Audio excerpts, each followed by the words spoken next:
Thank you all of student. अगर आप लोगों को मैं ये वीडियो लेके आया हूँ, जनरल साइंस का क्वेश्चन है और इम्पोर्टेंट क्वेश्चन है हर एग्ज़ाम के लिए। और इस वीडियो को आप लोग सब्सक्राइब कर दीजिएगा सुनने से पहले। चलिए आइए हम स्टार्ट करते हैं। जेट इंजन किस सिद्धांत पर कार्य करता है? रेखीय संवेग संरक्षण के सिद्धांत पर। साइकिल चालक को प्रारंभिक में अधिक बल क्यों लगाना पड़ता है? चालक जड़त्व का विजय पाने के लिए अधिक बल लगाना पड़ता है। जीव विज्ञान शब्द का प्रयोग सर्वप्रथम किसने किया था? लेमार्क एवं ट्रेविरेनस ने। वनस्पति विज्ञान के जनक कौन है? थियोफ्रेस्टस।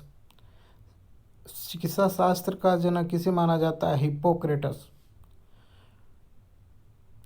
पुरुषों के अध्ययन को क्या कहा जाता है? एंथ्रोलॉजी।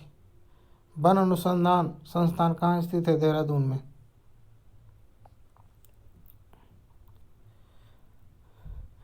भारतीय वनस्पति संरक्षण का मुख्यालय कहाँ स्थित है? कोलकाता में। निम्न में से किसे वर्गिक का पितामह कहा जाता है? कार्ल वंश लेनियस को। वर्गीकरण के आधारीय इकाई क्या है? स्पीशीज। जीवाणु का खोज सर्वप्रथम किसने की? ल्यूवेनहॉक ने। वास्तविक केंद्रक किसमें अनुपस्थित होता है? जीवाणुओं में। भोजन की विषाक्तता उत्पन्न होती है क्लोस्ट्रीडियम बैल्यूटिनियम के द्वारा। नाइट्रोजन की स्थिरीकरण में निम्न में से कौन सी फसल सहायक रहती है? पल्ली बीन्स। निम्नलिखित में से कौन सी बीमारी जीवाणुओं के द्वारा होती है? कुष्ठ रोग। सूक्ष्म जीवाणुओं युक्त पदार्थ का शीतकरण की प्रक्रिया है जिसका कार्य क्या है? जीवाणुओं को निष्क्रिय करना। जीवाणु को निष्क्रिय करना। दूध के दही के रूप में जमने का क्या कारण है? लैक्टोबैसिलस। वृक्षों के छालों पर उगने वाले कवकों को क्या कहते हैं? कर्टिकॉल्स। निम्नलिखित में से कौन खुजली के रोग स्केबीज के कारण होता है? कवक। लाइकेन किन दो वर्ग के पौधों से मिलकर बने होते हैं? कवक और शैवाल। लाइकेन किसके सूचक होते हैं? वायु प्रदूषण के। जड़ के स्थान पर मूलाभास किसमें पाया जाता है? बायोफ्राइटस में। सबसे अधिक क्रोमोसोम किसमें पाए जाते हैं? थेरिडोफाइटस में। निम्न में से कौन सा एक जीवित जीवाश्म है? साइकस। श्वसन मूल किस पौधे में पाई जाती है? जूसियों में। साबूदाना किससे प्राप्त होती है? साइकस से। निम्नलिखित में से कौन एक जड़ नहीं है? आलू। स्तंभ मूल होती है अपस्थानिक जड़ों का। जड़ें किस भाग से विकसित होती है? मूलांकुर से। गाजर एक प्रकार से क्या है? जड़। हल्दी के पौधे खाने योग्य हिस्सा कौन सा होता है? प्रकंद। प्याज किसका प्रवृत्ति रूप है? तने का। घरों में विद्युत की पूर्ति 220 वोल्ट पर की जाती है। 220 वोल्ट प्रदर्शित करता है औसत वोल्टेज। परमाणु के नाभिक में होते हैं प्रोटॉन और न्यूट्रॉन। एम्पियर किसका मात्रक है? विद्युत धारा का मात्रक है एम्पियर। शरीर रचना के किस वर्गीकरण में लॉबस्टर संबंध होता है? क्रस्टेशियंस के। कौन सा पौधों में नाइट्रोजन स्थायीकरण से क्षमता होती है? चना एवं अन्य दलहन में। विद्युत परिपथ में फ्यूज का कार्य क्या है? विद्युत परिपथ का रक्षा करना। प्रसरव तरंगें मनुष्य के द्वारा नहीं सुनी जा सकती है। भू स्थिर उपग्रह का आवर्त काल कितना होता है? 24 घंटा। प्रसरव तरंगों की आवृत्ति कितनी होती है? 20,000 हर्ट्ज से अधिक। आवृत्ति की इकाई क्या होती है? हर्ट्ज। 1 किलो चीनी का भार समुद्र तल पर से अधिक होता है। चिकित्सा शास्त्र का जनक किसे कहा जाता है? हिप्पोक्रेटस को। ल्यूमेन किसका मात्रक है? ज्योतिफ्लक्स का। हाइड्रोजन गैस से भरा गुब्बारा पृथ्वी से चंद्रमा पर ले जाया जाता है तो गुब्बारा चंद्रमा पर फट जाएगा। एक लिफ्ट एक समान वेग से ऊपर जा रही है तो उसमें स्थित व्यक्ति का भार अपरिवर्तित रहेगा।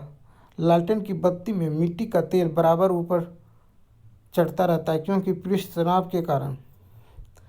बैरोमीटर में पारे का तल एकाएक गिरना प्रदर्शित करता है तूफान। एक कमरे में पंखा चल रहा है तो कमरे की वायु का ताप बढ़ता है।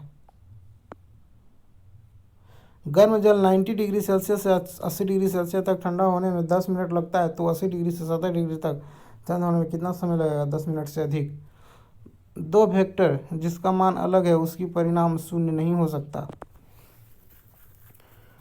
पत्थरों से भी कोई नाव नदी में तैर रही है, यदि सारे पत्थर नदी में गिर जाए तो पानी का तल वही रहेगा। ध्वनि तरंगे नहीं चल सकेगी। निर्वात में ट्रांसफार्मर का प्रयोग किया जाता है परिवर्तित वोल्टेज को उच्च निम्न करने के लिए।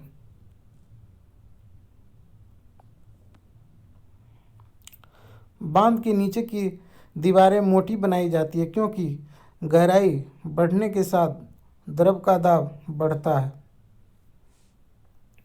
द्रवों का वह गुण जिसके कारण यह अपनी विभिन्न परतों में होने वाले गति का विरोध करता है कहलाता है श्यानता।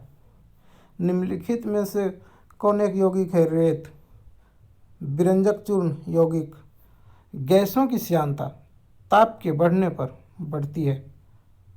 ठंडे देशों में झीलों के जम जाने के पश्चात भी जलीय जंतु जिंदा रहते हैं क्योंकि बर्फ के नीचे जल 4 डिग्री सेल्सियस पर होता है। यदि पृथ्वी वायुमंडल न होता तो दिन की अवधि अधिक होती। विद्युत मोटर निम्न सिद्धांत के अनुसार कार्य करती है फैराडे के नियम पे। निम्न में से कौन सा बम जीवन को नष्ट कर देता है लेकिन भवनों को कोई क्षति नहीं पहुंचाता है? न्यूट्रॉन बम। परमाणु बम में निम्नलिखित सिद्धांत कार्य करता है नाभिकीय विखंडन। प्रकाश विद्युत सेल प्रकाश को विद्युत में बदलता है। घरों में पंखे बल्ब आदि किस क्रम में लगे होते हैं? समांतर क्रम में। एक किरणों की खोज किसने की थी? रॉन्जन ने। पिच ब्लेंडी किसका अयस्क है? रेडियम का। रेडियो एक्टिव पदार्थ से निकलने वाली किरण अल्फा किरणें, बीटा किरणें, गामा किरणें कहलाती है। जेम्स चैडविक ने निम्नलिखित में से किसकी खोज की थी? न्यूट्रॉन की। द्विनाम पद्धति के प्रतिपादक हैं कार्ल बार्न लिनियस। अमोनियम क्लोराइड का घोल एसिटिक। शीतलीकरण में निम्नलिखित में से कौन सा तत्व ऑक्साइड है? नाइट्रोजन। मानवीय महिलाओं का प्रजननीय में कौन सा हार्मोन तेजी से वृद्धि करता है? एस्ट्रोजन। फोलाग भाषा विकसित हुई है 1972 ईस्वी में। बैकबोन संबंधित है इंटरनेट से। वेब अस्तित्व में आया अमेरिका में। लिखित में से कौन सी अक्रिय गैस वातावरण में नहीं पाई जाती? Argon gas. स्टेनलेस स्टील को बनाने में आयरन के साथ कौन सी महत्वपूर्ण धातुओं का प्रयोग किया जाता है? क्रोमियम। विद्युत बल्ब का तंतु धारा परिवर्तित करने से चमकने लगता है परंतु तंतु में धारा ले जाने वाले तार नहीं चमकते। इसका कारण है तंतु का प्रतिरोध तारों की अपेक्षा अधिक होता है। एक अश्व शक्ति में कितने वाट होते हैं? 746 वाट। निम्नलिखित में से कौन अधातु है? आर्सेनिक, एंटीमनी और बिस्मथ। निम्नलिखित में से कौन यौगिक है? अमोनिया। परमाणु के नाभिक में निम्न कण होते हैं प्रोटॉन, न्यूट्रॉन। साग सब्जी उत्पन्न करने वाले पौधों का अध्ययन क्या कहलाता है? अलेरी कल्चर। निम्नलिखित में से रासायनिक यौगिक कौन सा है? अमोनिया। घूर्णन करती एक गोल मेज पर अचानक एक लड़का आकर बैठ जाता है। मेज के कोणीय वेग पर क्या प्रभाव पड़ेगा? कम हो जाएगा। बल गुणनफल है द्रव्यमान और त्वरण का। आनुवांशिक एक विभिन्नता के बारे में जानकारी देने वाली वनस्पति विज्ञान की शाखा को क्या कहते हैं? आनुवांशिक। Thank you all of student. Video अच्छा लगा हो तो आप लोग सब्सक्राइब कर दीजिएगा इस वीडियो को और मैं आपके लिए इसके अगला क्वेश्चन नेक्स्ट वीडियो में बताने जा रहा हूँ। Thank you.